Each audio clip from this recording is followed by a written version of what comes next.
هست.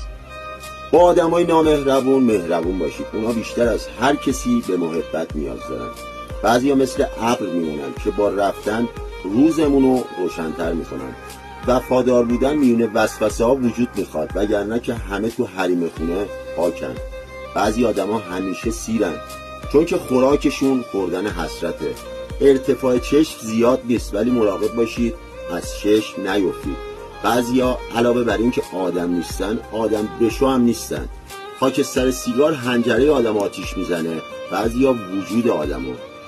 همبستر زیاده، دنبال همسفر باش. اگه کفشت پاتو زد به خاطر حرف مردم، پا برهنه نشو. پاکی بعضیا مثل پاکی هوای تهران شایع است.